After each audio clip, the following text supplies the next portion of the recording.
हे गाईज, आज आपण बनवणार आहोत खिचडी भात. खिचडी भातासाठी सामग्रीची लागत आहे मी तुम्हाला व्यवस्थित व्हिडिओमध्ये दाखवलेली आहे, तर तुम्ही व्हिडिओमध्ये ते पाहून घ्यावे.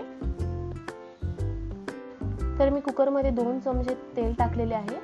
त्यातच मी 2 हिरवी मिरची टाकलेली आहे, लसूण, कढीपत्ता आणि मी त्यातच जिरी मोहरीची आणि हळद आणि थोडंसं मीठ टाकलेलं आहे.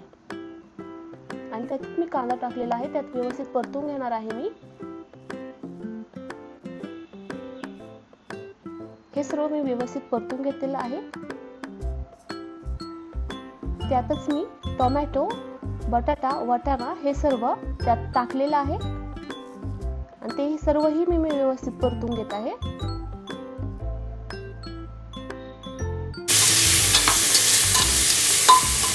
मी वरतून तूप टाकणार आहे, त्यामुळे मी परतताना थोडंसं कमी तेल टाकलेलं आहे.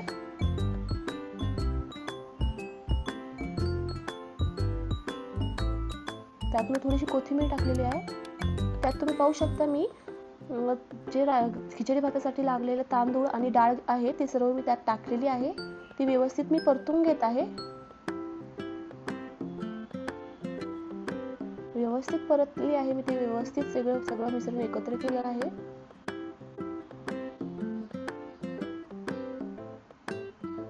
त्यात मी 1 तांब्या पाणी टाकलेलं आहे.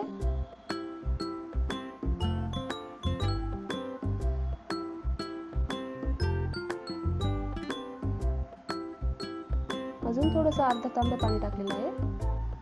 त्यातच मी वरतून तूप टाकलेलं आहे.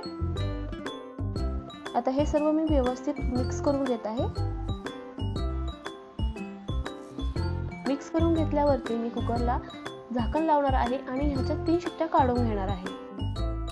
तर तुम्ही पाहू शकता दाल मूग राईस खिचडी भात किती छान असं झालेला आहे. अशा नवनवीन रेसिपींसाठी डेली लाईफ चॅनलला सबस्क्राईब करा आणि बेल आयकॉन प्रेस करा. बाय.